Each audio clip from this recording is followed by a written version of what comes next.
The following is a local resident producers program. The program content is the sole responsibility of the producer and does not necessarily reflect the views or policies of CATV2, Oshkosh Community Access Television, the City of Oshkosh, the Oshkosh Cable Television Advisory Commission, or Time Warner Cable.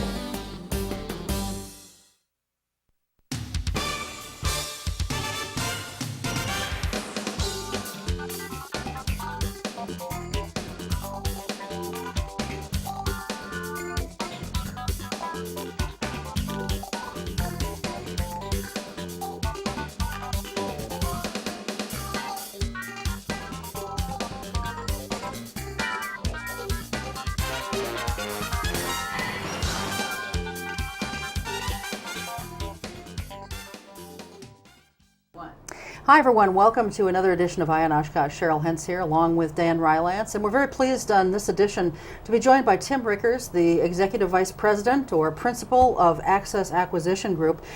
We've been trying to get Tim here for a number of months now, and between scheduling conflicts it just wasn't working out, but it did work out for this evening. So thanks an awful lot for being here. Thanks for having me. We appreciate it. And of course, for anyone who is not aware, Akcess Acquisition Group is the group behind the Waterfront Development down along the Fox River. So again, we appreciate your being here and coming up from the Madison area.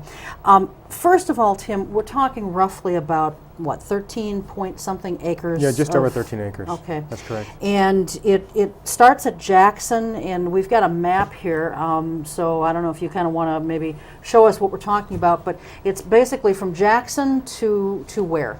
Well, the northern border is... You can go up to the map if you want to. There you go.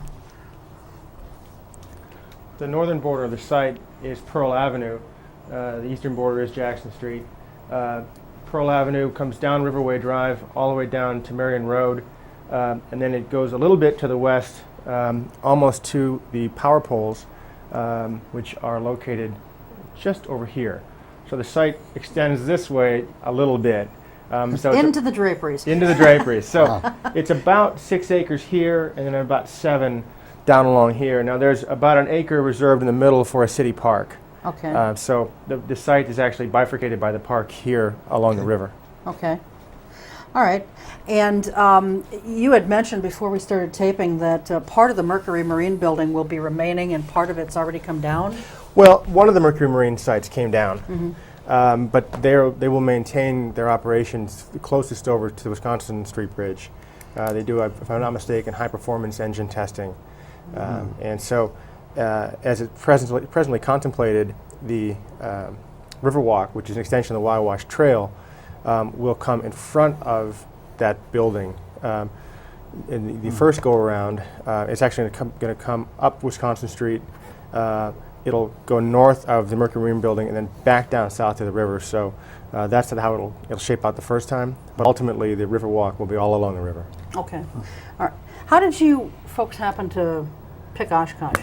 Well, frankly, it was pretty serendipitous. We had learned about the proposal. The city of Oshkosh put out an RFP to the world, frankly, about this opportunity after the Five Rivers deal sort of dissolved. They needed to go out and figure out how to replace this project. And of course, we have an excellent relationship with C.D. Smith Construction out of Fond du Lac. C.D. Smith had consulted with the former project developer, and so they were aware of it. They made us aware of the deal. I came up to Oshkosh, and I was here as a kid during EAA, but had not been back since. And so I remember I really very, very clearly coming across Oregon Street Bridge at the time. I didn't know what the name of the street was. And I see this site, and I think to myself, this makes no sense. Here we have, especially after I drove, we've got downtown, which is, I think a pretty vibrant downtown, just off the way, and then of course UW right here. So I thought to myself, there's something going on here. This really looks like a terrific opportunity. So I got back to Madison and I corralled my team and I said, you guys need to come up to Oshkosh. So we internally put together a project plan, engaged the city. In terms of engaging the city, I mean introducing ourselves, set up a meeting with the city, our various partners all flew in, and we sat down with the city and said, here's why we believe we're the right team to do this. Here's our, we didn't have so much as a vision, as a plan, because we said we're not sure where we're going, but we're very confident in our process. And most of what we wanted to do was talk to local people, local businesses, local leaders, and say, what does the city need? And I think we've been, we follow that pretty consistently. Sure. So why are you guys the right team to do this? Who is Akcess, and what kinds of things have you done in the past? That's a good question.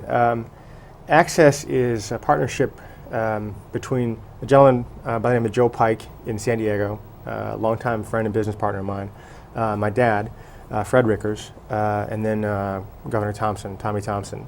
And this team sort of coalesced on a couple different levels 6 or 7 years ago, looking primarily at business opportunities, some real estate, some healthcare, some telecommunications.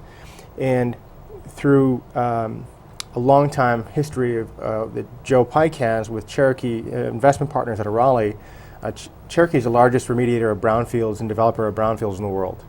Really, not just a first-class institution, really the gold label of these groups.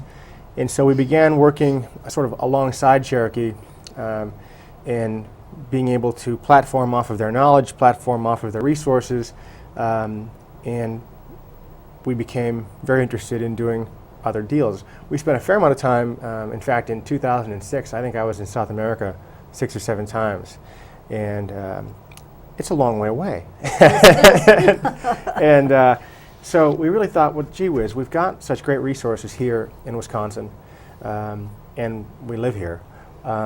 What kind of opportunities can we find here? And so, as I said earlier, it was I don't want to say it's luck, because I think you make your own luck, but the Oshkosh situation came about, and we were really well positioned to take advantage of it. Okay. Getting back to your business structure, it's just a private business? Are you incorporated as Akcess? Well, in this particular venture, we're an LLC. Okay. But Akcess, I would almost call it a holding company. Okay. And then for various projects, we'll simply form LLCs to tackle whatever we're going after. And we also have the ability to sort of ebb and flow relative to the team structure. If we're missing an asset in terms of a human resource, we can go out and make sure we have that right kind of resource. An example here, although they're not equity partners, but for instance, C.D. Smith, we were able to use them on the very front end as almost a strategic partner. Number one, they're excellent at what they do, but there's a lot of pre-construction work that we're not experts at it, right? So you can go out and you can pull a group into the fold like that, and we're flexible enough and creative enough to do that and sort of turn them loose, and so that's kind of the way we've approached business. If Cheryl and I wanted to visit some project that you've completed, other than going to South America, we might want to go there. Sure. Where are there any examples Sure. around Oh yeah, it? yeah. And I'm remiss for not having I think I've given PowerPoints ad nauseum up here, but Yeah. most of the real estate deals that we've done would be in San Diego. We've partnered and consulted with Cherokee on a number of deals in Raleigh. Worked on some deals in Toronto. Okay. So sort of all over the place. A fair amount in California. Excuse me, I said San Diego, but Orange County, Newport Beach area, up in the Bay Area. Under the name Akcess? Akcess Cherokee. Okay, so would it be fair to say that this would be maybe the first Akcess Well, venture? what has happened is that I guess that's, to be accurate, yes. And Okay. Cherokee has gotten so large that for them to actually sort of unleash their machinery on a deal, it's got to be about $100 million. And so it was not convenient, if you will, to bring the size of Cherokee. Cherokee raises these giant funds of sort of private and public money. And so we made the decision. We started off as a joint venture with Akcess and Cherokee, and then we made the decision about a quarter of the way into it that this would be a standalone Akcess project, although we still are using a fair amount of Cherokee resources. Can I ask what country in South America and what project in South Oh, America? you bet. Yeah. I can't give you project names. Okay. I mean, I could. I just don't. I don't want to. Okay. But Sao Paulo, Rio, and Santiago. Okay. Yeah, 3. And we actually we chased one in Buenos Aires. We didn't get it, but I'd like to go back there just because it's so darn pretty. Okay. Well, you know, we've heard about different aspects Sure. of this project, and the one that I think has probably gotten the most press is the office building. Now, you've got, there's another graphic over there that you brought a picture of. Is that the office building? I can't see it from this perspective, but is that the office building? That is the office Okay, building. so maybe we can, there we go, it's up on the screen now. Right. So, what kind of demographics, if you will, are you targeting for space in that office complex? Well, What kinds of clients? Sure. Well, it's a 3-story, approximate 55,000 square foot office building, and it's Class A construction, which is sort of high-end finishes, a lot of glass, large lobby, all that sort of stuff. So the tenants that would occupy that kind of space will be financial institutions, financial services companies, law firms, accounting firms, mostly professional service corporations. And if this was a different city, the other groups that would do that might be IT consultants, might be software, that sort of stuff. But that right now, the market doesn't really have that in Oshkosh yet. I think it's going to get there, frankly. But the likely users now are the existing regional service corporations. Could we for a minute go back to the big map and maybe we could look at the location of where the office building is on your map? It's in the lower right-hand corner. That's correct. The river right running by it. Is that correct? That's correct. It's Yeah. on the sort of the southeast corner of the site. So that would be clearly in your 13, 14 acres. That's a prime area of your. Without a doubt. Without a doubt. Without a doubt. Yeah. That's kind of the showcase. Well, it is a showcase, and we put it there. Well, frankly, we put it there because we're not sure what else can go there. I mean, it's not a great retail site because the access isn't terrific for it. You've only got one access from Marion Road, and the retail works much better up on Jackson, where you can get into Jackson from, Pearl Avenue, Riverway, or from Jackson Street. Okay. I didn't know where the location was, so Sure. it's helpful to Yeah. have that map. Yeah. In fact, the site, the picture that you saw earlier, that rendering of the waterfront would be if you were sort of standing on the Oregon Street Bridge and looking at it. So that's the back of it. Gotcha. Okay. Okay. Well, one of the things that you had mentioned, Tim, at a Plan Commission meeting a few months back was Sure. that about 95%, and I think that was the number, correct me if I'm wrong, but about 95% of the tenants in this office building would probably be someone who, they're already here. They're sure. not new people coming in. Right. So from a practical standpoint, and I know that some council members asked this at the time, what is the incentive there? I mean, aren't you kind of taking... Robbing Peter to pay Paul? Yeah, I was going to say that. Aren't you taking tenants from other Sure. properties and putting them here and then leaving a glut of empty spaces in Well, other properties? I mean, there's a lot of ways to answer that question, and you're not the first one to ask that since then, and I'm frankly kicking myself for this 95% number because it was a guess, but it's probably accurate at this stage of the game. I guess as long as we're going to use words like rob Peter to pay Paul, I'll counter with a rising tide floats all boats, and You're countering your own words now. well, and you have to do that. I mean, it's accurate to say if we pull tenants out of one building and put them into ours, somebody else is going to have a cash flow problem, and they're going to have an empty building. Okay, now there's an example where if a tenant moves out of 5,000 square feet and we put them into 8, and they move out because their building isn't ADA compliant, or there's an access problem, or the building's just old, I would suggest to you that existing landlord will have to upgrade his or her space, and they will have to become competitive. And so we'll actually be raising the bar. We will be creating tax base. That space that is empty will lease, and we will have new tenants. Success will beget success. I feel very comfortable saying that. I mean, real estate development implies that you're going to, I mean, we can't just, the one thing I can't do is create tenants. So yes, we will be pulling existing tenants from outside of other space, but I think we will create a competitive situation which ultimately will benefit the tenants, it will benefit other landlords ultimately, it'll benefit the folks that have to go out and refurbish those spaces, Sure. and it'll be a boon for the tax rolls. That sounds good. It's not unusual, too. I mean, people are mobile. We started Yeah. maybe a smaller house. We maybe Yeah. in 10 years move up. It's not unusual, I wouldn't think, for businesses to relocate within their same city either. No, and it sounds good, but from a just sitting around the table talking about Yeah. it perspective. But I know when you spoke with the Northwestern back in, I think it was April. I speak with them all the time. Okay, well, this was an online chat. Oh yeah. And I think that was back in April. Yeah. At that time, you didn't have anyone really lined up. There was not a whole lot of interest really that had been generated at that point, at least not that you talked Right. about. Has that changed since then? It has changed, and although I'm still not able to officially tell you a tenant's name, we have got tenants looking at letters of intent, and we feel very good about it. We're hammering out some terms. Part of the challenge is that lease rates in Oshkosh for Class B and C space are sort of low. And so I'm coming in and saying, well, it doesn't cost me any less to build a building in Oshkosh as it would in Madison or as it would anywhere else. New construction is new construction, drywall is drywall. And so I can only do so much, and our rates undoubtedly will be the highest, certainly downtown.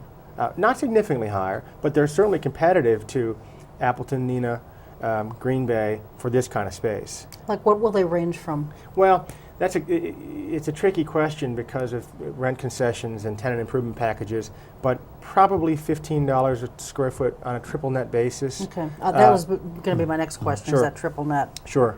And for anybody who doesn't know what triple net means, it's simply the net of property taxes, net of insurance, and net of common area maintenance charges. So those fees are added on to the rate to get a gross rate. Okay. So starting at and going to, what would you say would be kind of a range? Are you looking for some office space? Well, not necessarily, but you never know. I got a lease who in I my might car. know. Well, I think $15 a square foot triple net with a fairly limited tenant improvement package would be in the ballpark. And going as high as? Well, again, you probably wouldn't be much higher than that unless we had to amortize additional tenant improvements into the space. So most of the folks we're talking with are pretty sophisticated tenants. They understand my construction costs, the desire for us to have a reasonable rate of return. Okay. We're not going to price ourselves out of the market. So, well, I guess the reason I asked for a range, Tim, is because, in apartment complexes and condos, you will quite often find the higher you get and the better your view. Oh, I see. Sure, sure. The more expensive the rates are. I know when I lived in Colorado, even if you wanted a fireplace, it cost more. Right. If you wanted a view of Pikes Peak, it cost You more. bet. And so, but you're saying that those Well, rates won't necessarily change? I think the river views are inherently more valuable than the Jackson Street views, but maybe 30-40 cents a square foot would be about my guess. Okay. All right. And then there's the ground floor user probably wants to be on the ground floor if you're a bank or if you're a mortgage company or that sort of thing, where you could conceivably have your own entrance or have walk-up traffic, almost kind of a quasi-retail setting. So those folks are able to underwrite the value of having the ground floor, and they wouldn't want to be on the third floor. Other groups want the views, but we're not. This isn't downtown Madison or downtown Manhattan where we're talking about views of the harbor, on the 60th floor and above. So I'm not.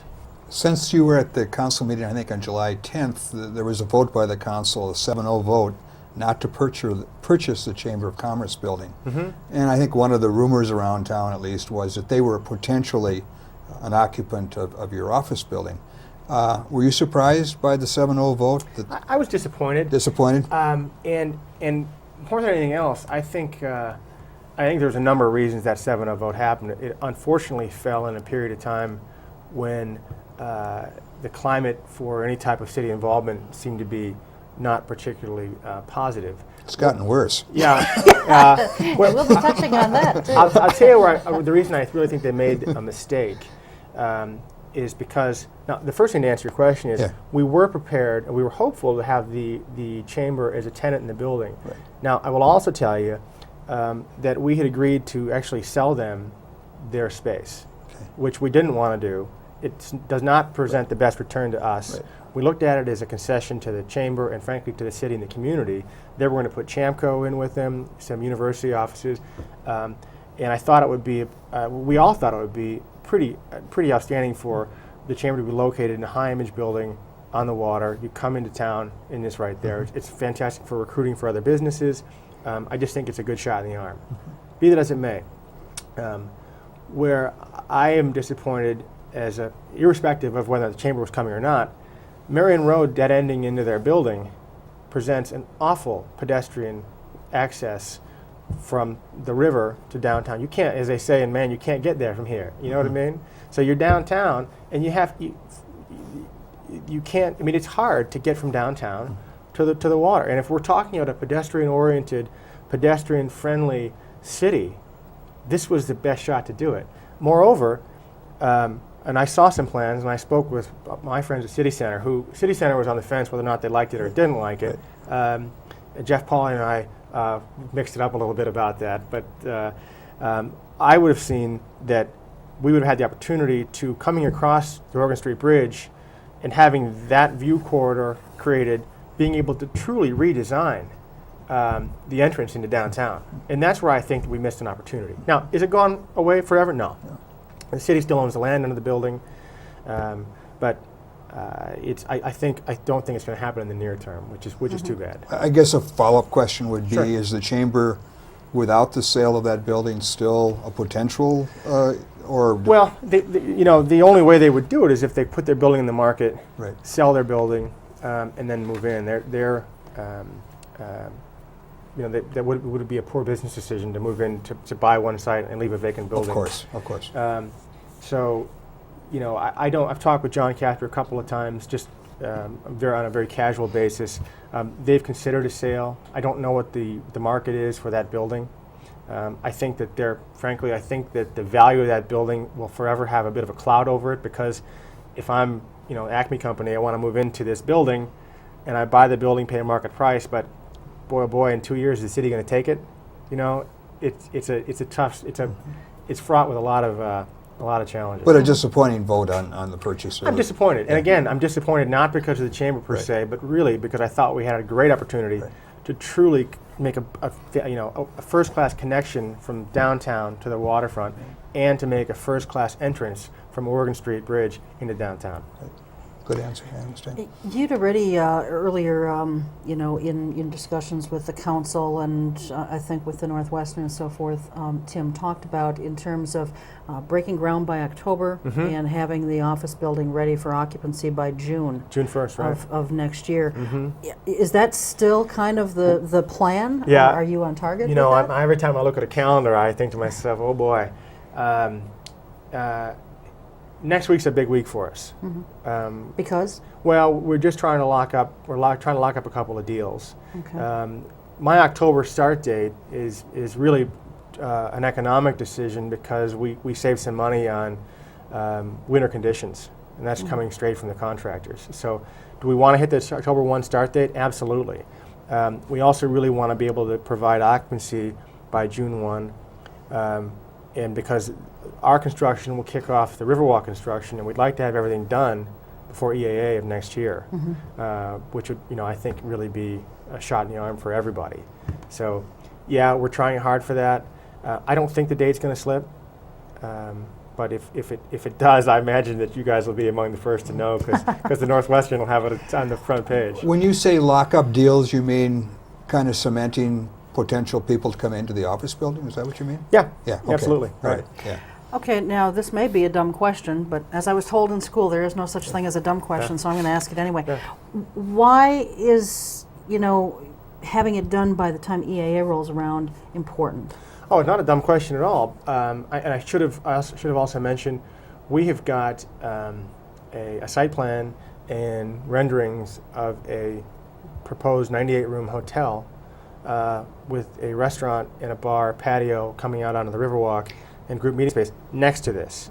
And you're hoping to have that done also by next year? That's correct. Okay, that's I'm the key to the and puzzle so that I was we missing. really, as I understand from, we've been fortunate to have worked with the Suplee Restaurant Group as consultants and hopeful partners, and having them be an operator of the hotel. I mean, we're still kind of washing through the details, but talking with Jay just about general business stuff during EAA, they are able to. I mean, their income and their business takes. I mean, it's not just a little blip. I mean, it's a giant spike. It's off the charts. Off the charts, Yeah. and Yeah. so I think the same would go for the hotel and the group meeting space. And what better way to kick off, an operating history than with EAA? So this really isn't a second phase then. This is almost equal to the first phase of the office Yeah. building, huh? Yes, it is. Because when you were talked last time, I kind of had 3 phases, Mhm. and I kind of had the hotel restaurant as the second phase. Right.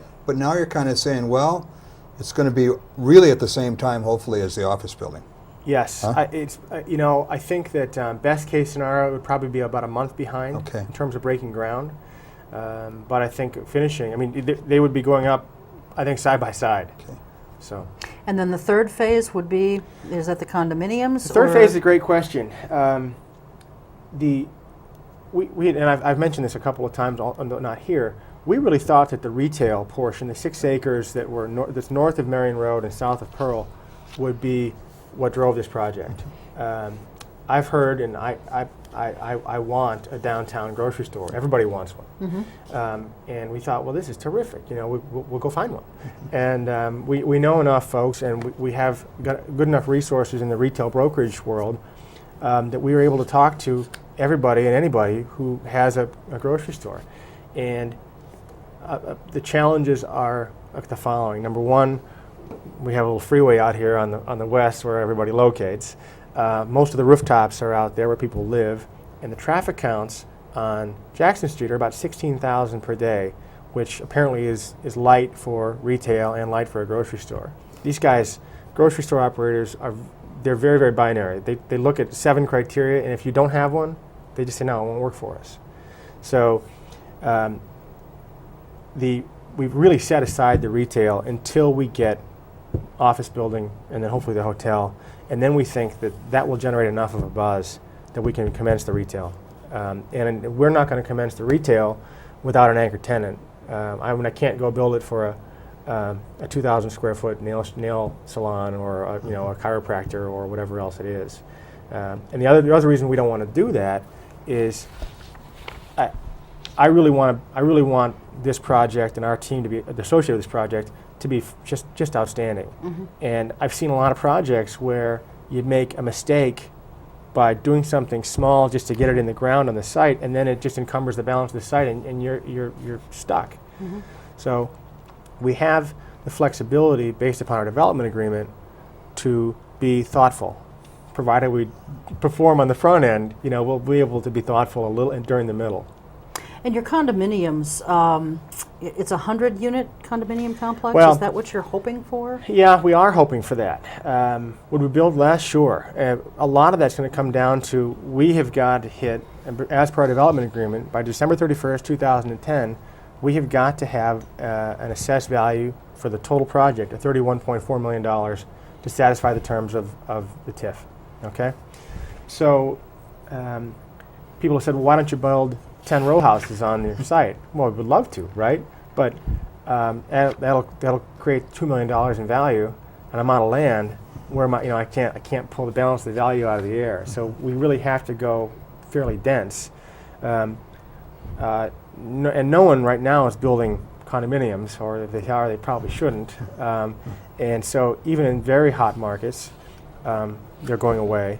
And Oshkosh is not a very, very hot market. And we're number one, we're trying to be creative as we we're trying to work with the university and Campus Continuum to see if we can build this lifelong learning continuum project. And if that shakes out, and we've had first some sort of sort of disappointing news and then some encouraging news. We feel good about it.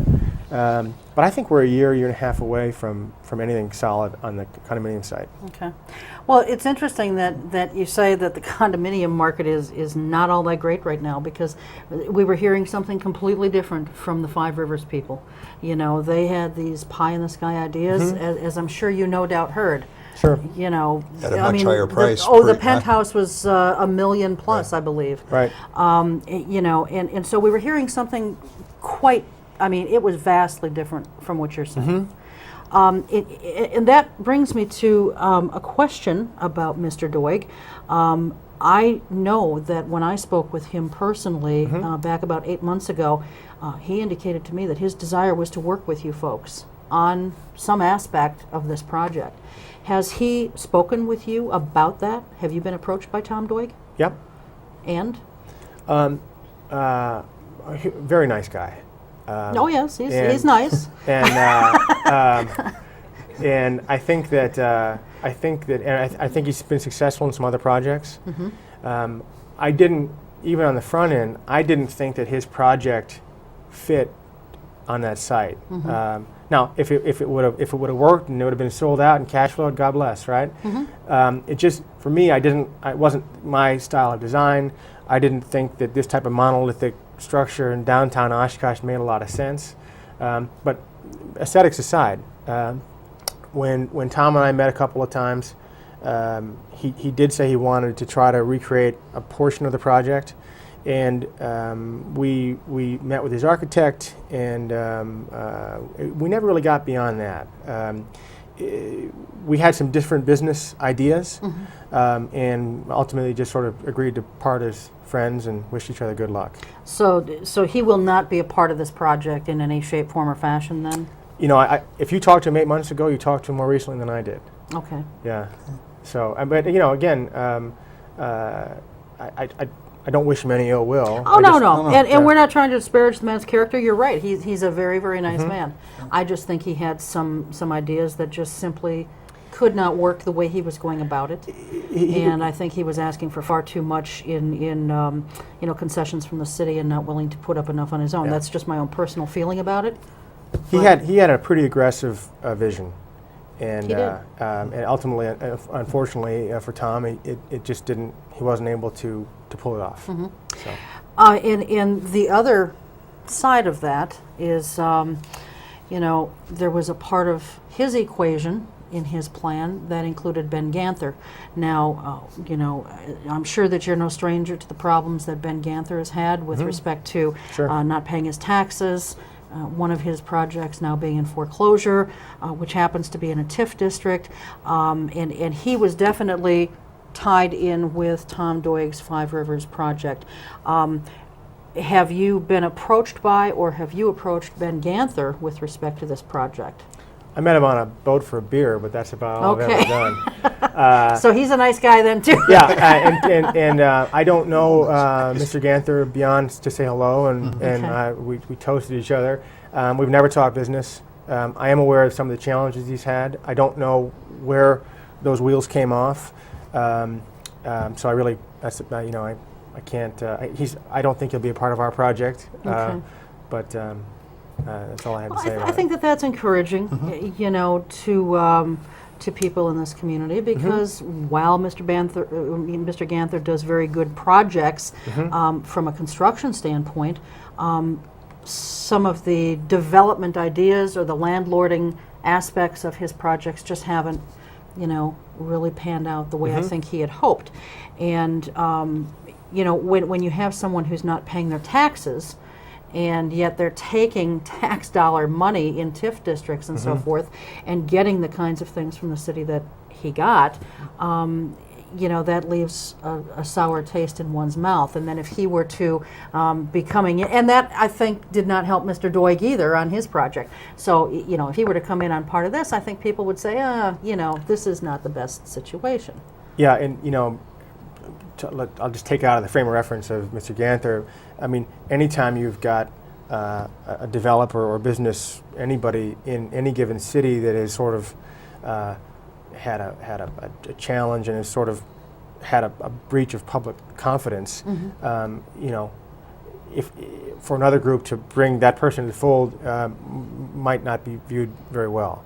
Sure. I do think that one of the things that our partnership has been very good at is being pretty open and pretty responsive and, Yes. and accessible. Sometimes too accessible, but I can tell you that if we were to take on a major partner, and if we were to take on somebody who has a lot of notoriety, I would probably run it up the flagpole with my contacts here in Oshkosh first. Yeah, that would be absolutely essential. Yeah.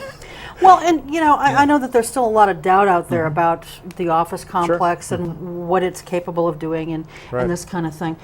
But I do have to say, those doubts aside, I applaud you for not just coming on this show, but your exposure to the public as a whole. You're being up front and center at council meetings. You're going off on the Northwestern's online chat with people. That is far and beyond anything that we ever saw out of 2+ years from Tom Doig. And again, nice man that he is aside, until I met him 8 months ago, I would not have been able to pick him out of a crowd. And everything with that project just sort of was shrouded in secrecy and done behind closed doors, and things kind of slipped under the table that counselors weren't really sure of. And so I really want to applaud you, Tim, for you and your father being upfront and out in the open with people with respect to this project, whether they like it or not. Right. Well, I mean, it's not really it's not rocket science. This project isn't. And then, this for us to develop this office building, it's submitting plans and finding tenants. And I mean, are there some confidential issues? Yeah, but they're mostly business related. We're not trying to keep plans secret. Further. A lot of the contacts that we've been able to make and possible with possible future tenants is because we're out and talking with business leaders who then talk to their client or their friend and say, you ought to go talk, you ought to go learn more about this leasing opportunity at the waterfront. So it just makes good business sense to do it. And from day one, we came in and said, this is who we are. If you have a question, here's our cell phone numbers. We want to be responsive, and we want to build what the city wants us to build. Now, there's been a little disconnect there with the office building, but it turns out that there are tenants here who want to lease that sort of space. So I think that is not an unreasonable thing to build. Well, let me ask one more question, kind of as a follow-up to that. The best projects and the most successful projects, no matter what community you're in, as you no doubt know, are the ones that have public buy-in. Sure. So since there is so much uncertainty out there, not just with the city council here, but with the public as a whole. What will you do as far as getting public buy-in? Will you hold public meetings, or what is your approach going to be? I think that where a public meeting would be most effective here. I mean, so we're really full steam ahead with the office building. We think that we got sort of de facto approval for the building from council, although we need to go back and submit plans and construction drawings and terms for their ultimate approval. So I think to a degree we've really checked that box in the office building. Okay, I think public approval will be sort of grassroots when they see it going up and they see activity because it will beget other activity. You guys have been kicked in the shins for so long on this site. I think that when something gets in the ground, it's going to make a lot of people feel pretty good about it. So they'll feel good when they see tenants and when they don't see a white elephant, Tim. Yeah, well, that's when they're going to feel the best. Well, no, that's true, but I mean, you're absolutely right. You're absolutely right. So back to the public meetings. So let's say that we're able to get the office building taken care of. You got to give the public some names of tenants. Yeah. And so far, it's just because the tenants have said, please. No, I please understand, don't, but that's the thing that Cheryl is pushing. Well, that and it'll be fun, to come up and do the gold shovel routine and that sort of stuff, and have our key tenants there, and do the whole deal. I mean, it'll be a ball, and we'll go over to Water City Grill afterwards and have a beer. So I got to tell you, I'm there. I have lunch there all the time. I've become sort of I go to the Blue Moon Cafe or the New Moon Cafe, and then I go to Water City Grill. Those are my sort of my haunts. All right. Well, now But- we know where to find him if we can't get him on that cell phone. Yeah. That's right. But anyway, public meetings. What would be relevant, I think, is, so let's say that we come up with a theme or a plan for the retail portion of the site. I would look forward to being able to go to either Plan Commission or to Council, or even have a open house in the office building in the lobby to say, "Yeah, here's our drawings, here's what we're thinking about, and here's really what we hope to do." I think that makes good business sense, because you can find tenants that way. I think it makes excellent sense just in helping people see what we're going to do. And further, oftentimes you get pretty good suggestions, So, And would that be open to the general public? oh, absolutely. Okay. Oh, absolutely. Yeah. Yeah. I want to use a metaphor. The city is sort of like a bride that's been waiting for a groom on this water development. Right, And on right. the last round, the bride got stuck Yeah. at the altar with no groom. Yeah. And so the city has welcomed you. Sure. As Cheryl said, you're more positive, you're more Sure. open. But since July 10th, the political climate in the city has changed somewhat. Well, let me just give you a couple examples. An editorial in Northwestern, the city has too many TIF districts. Another editorial, the city needs an easy way to understand the state of our TIF districts. And another one is the editorial needs to learn from past TIF district mistakes.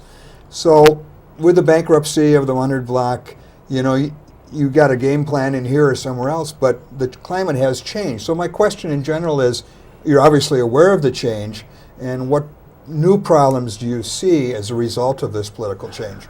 Well, I guess the first thing is that we're fortunate that the development agreement is signed, so Okay. those terms shouldn't change. Will we have to deal with some additional oversight and scrutiny? Sure, but that's okay, because again, the terms and conditions really can't change. We're not looking to commit to more dollars. We don't want to change the timeline. We have our responsibilities, and the city has theirs, and I think that hopefully those are a little bit more set in stone than the whims of politics in any given city.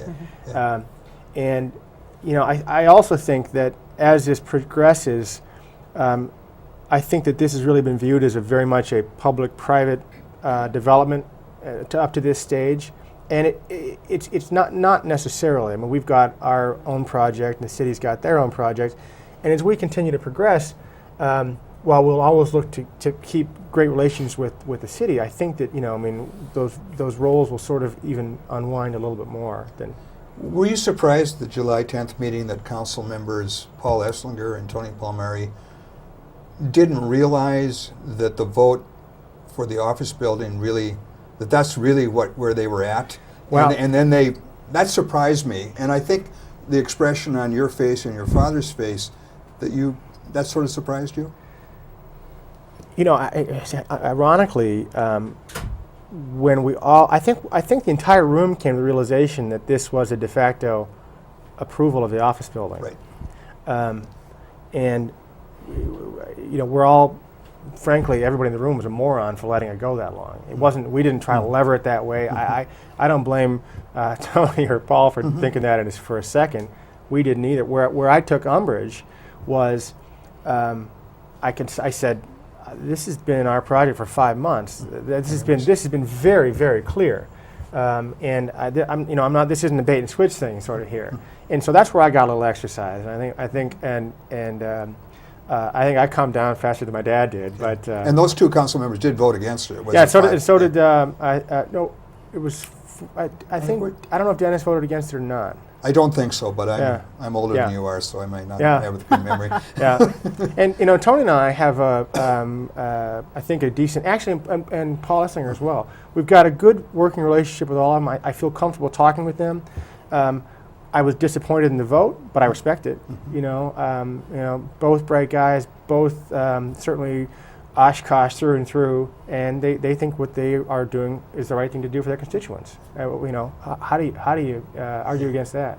Now, in addition to the TIF district change of mood a little bit, the city is in sort of a lockup on what to do with the city manager. I mean, we've had 2 or 3 closed sessions, and his future as a city manager is maybe in doubt, maybe we don't know. Doesn't this throw another little wrench into continuity for your plan? I mean, he is a big supporter of this. Well, I got to tell you, I think Darlene Brandt runs the city anyway. Oh. She's Does great. the Common She's Council great. know this? I think Darlene's great, but you know, I'm not. I don't think I'm qualified to talk about Dick's, you know, future or whoever it may be, and I don't have all the facts that have led up to where we are. I can tell you that the support that we've got both from Dick and from Jackson Kinney has been unbelievable. In fact, Jackson's entire staff has really been fantastic. So I don't think that we would have gotten nearly this far without the support that we got. So that's been a very positive thing for us. Well, without taking a position, because I realize that you can't on what. But you're going to ask me to anyway? No. Without taking a position on Richard Wollink's future, because none of us knows that. Sure. I mean, we can all speculate, and we all have, but we'll have to wait and see what happens there.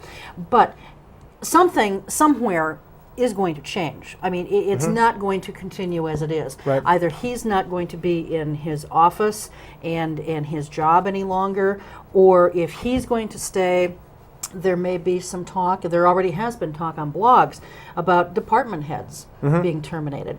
Now, I personally don't know how you can just come in and terminate a department head like a Jackson Kinney unless there's been some kind of progressive discipline set forth. But be that as it may, if something like those positions were to change, or just the threat of it possibly changing, has that changed your direction, your focus, your plans, even one iota? Well, does it put anything into a tailspin? If we had a major shakeup, it would negatively impact the project, primarily because while we are very much able to operate and do the office building development, there are a number of things that have to go on through the city, and the support that we need from time to time. There would be an interruption because people wouldn't know their passwords or be able to get into their offices or who does what. The other real problem, I think, is that the city is committed to a fairly significant undertaking with that Riverwalk. And if all the powers that be who have been working on this for years suddenly go away, then we've got a pretty steep learning curve to get back up to speed to do that project while we're doing ours. So I think that's where the biggest problem would be.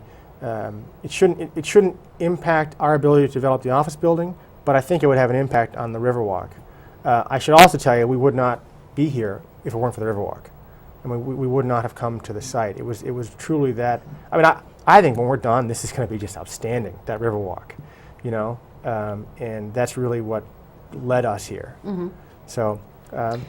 All right. We talked a little bit about the term sheet, the developer's agreement, and we've got like 9 minutes left here. So we're going to kind of go through this relatively quickly. What did you pay for the land? And other than, the TIF that had already been created back when Five Rivers was still kind of in the picture, has the city made any other offerings or promises to you? Well, I get a bag of cash Federal Express to me once a week. Okay, all right.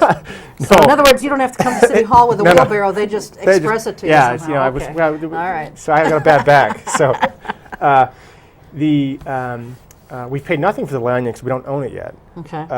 But the acquisition price per acre is $1 because you have to pay something, otherwise there's not an exchange. So each parcel is transferred for $1. They can be sort of split. So for instance, the office building I think is going to sit on maybe 2 acres. So I think that we would call that, let's just for the sake of a discussion, parcel A. So parcel A would transfer for $1. Now I want you to remember something. Part of what we have to do with the office building is we have to put in deep foundations. Okay, $5 a foot. So that goes in the ground. If I didn't have to put in deep piling foundations, it would make my pro forma look better. So all of a sudden, I don't get the land for $1. I get land that cost me $5 a foot, and you couldn't go out and sell that land right now for $5 a foot. How much remediation needs to be done in this land, and who's paying for that? That is part of the TIF.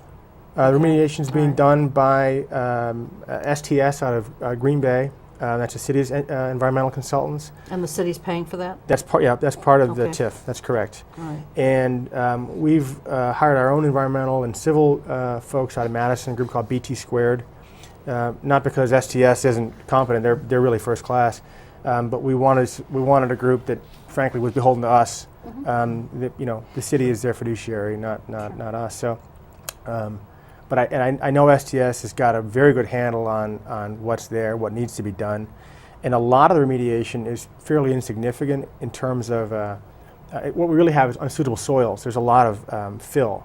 And you don't take that out now because you can literally excavate and put some of the fill on the park area where you're not going to build anything. So that's why you probably see a lot of testing vans out there and things like that, but there's no backhoes yet because you wouldn't pull stuff out to truck it somewhere for no reason if you don't have to. Okay.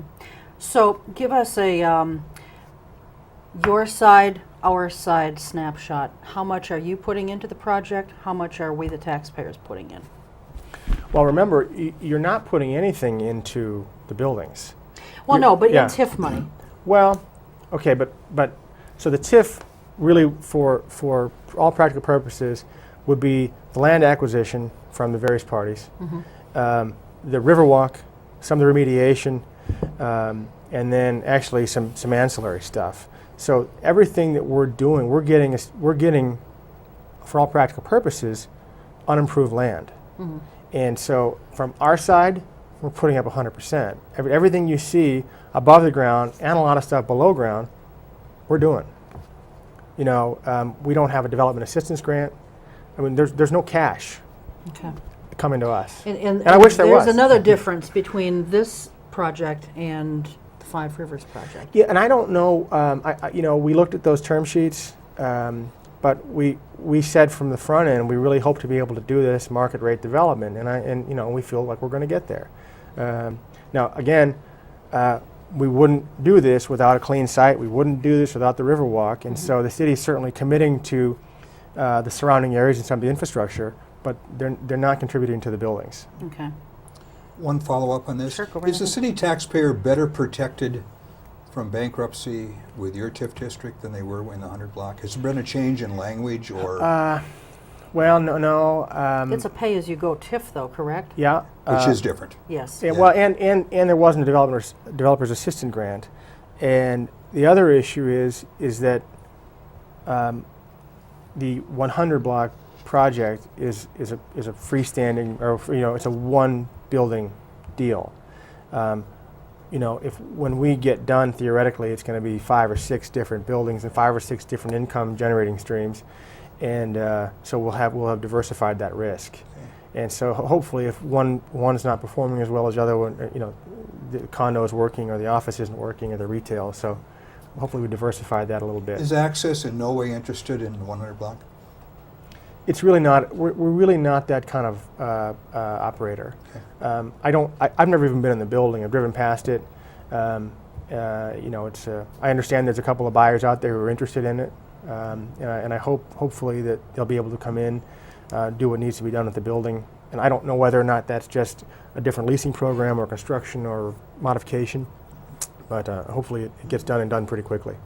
What you talked about some of the cities, Tim, where you've done things. A lot of them in California. Sure. Have they been similar type projects like this, or what? Give us some sense Yeah. of what the projects have been. They can be as sort of banal as a 110,000 square foot water bottling facility in Carlsbad, California. There's actually Cherokee's working on a big one right now in Denver that was an old rubber factory, and it's almost a little town, mixed use, downtown square. It's a 60 or 70 acre site, so much different.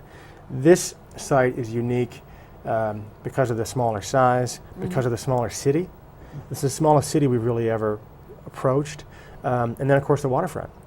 But the waterfront, I'll tell you, I remember looking at an aerial the first time of Oshkosh and seeing Winnebago, Fox River, and Butamore and going, oh my God, this is unbelievable. I mean, I don't know where you go out and find this kind of natural beauty elsewhere in the state that people don't recognize. So that was another reason we looked at it and just said, what are we missing here? I think, frankly, and I hope that this comes across the right way, I think Oshkosh has a self-image problem, but it's sort of self-inflicted. I think when this gets done, and the other first-class guys like Art Dumke and his group, and the Supleys and some of these other folks, you know, this is a heck of a city. You know, you can drive up and down Main Street, and there's some beautiful buildings and a lot of pride of ownership, and so I just don't think Oshkosh knows how great it is yet. So. We will realize that at some point. Absolutely, right? Absolutely. I think some of us already know, but I agree. I mean, we've had some stumbling blocks here. Sure. And some are maybe our own self-inflicted stumbling blocks, and I think others have been brought in the same wheelbarrows that have been taking out TIF money. So. One thing real quickly, you are working with Dennis Schwab and his group to lease the office space. Yep. Will they also be working with you to lease the condos when you get to or to sell the condos? That depends how it shakes out. If we end up just doing standard condominiums and not associated with the university and the Campus Continuum project, I would very much look towards Gail to run that. I mean, she's a dynamo and really is an expert at it. Now, I should also say, even if we don't, we're kind of under this friendly joint venture agreement with the group out of Boston, Campus Continuum, and the university. And even if we can't come to terms with Campus Continuum, we've been really fortunate to have a great relationship with UW, and we will try to figure out how to accommodate Chancellor Wells's vision on some level. Okay. So. All right. Good. But the Schwabs have been. I mean, we wouldn't move forward with commercial real estate in the city without them. I mean, they're both all three of them. Dennis, Grant, and Gail are just experts. Sure. And you mentioned Art Dumke. Yeah. What role is he playing? Oh, none, other than the fact that he's just he's been so kind, and his brother Andy, so kind, supportive with information or suggestions. Okay. And you know, they've been doing development in Oshkosh for a long time. Ancillary support is what they're well, offering, absolutely, right? absolutely. And that's always important. And we don't have too. anything. We're not competing directly right now. Sure. All right, good. Tim, thanks an awful lot for being here. My pleasure. I mean, we really appreciate it. And again, like I said, you know, I think that your forthrightness with the public and just being willing to talk about the project in open is much to be applauded. Well, so, thank you. So thank you very much. Thanks for having me. And as this starts to unfold, we'll have you back again. So. Terrific. Hopefully we'll have a All gold right. shovel. Very good. Thanks so much, Dan, and as always to the crew and to you at home. So we'll see you next time. Until then, take good care. Keep your eye on us. We've got our eye on Oshkosh.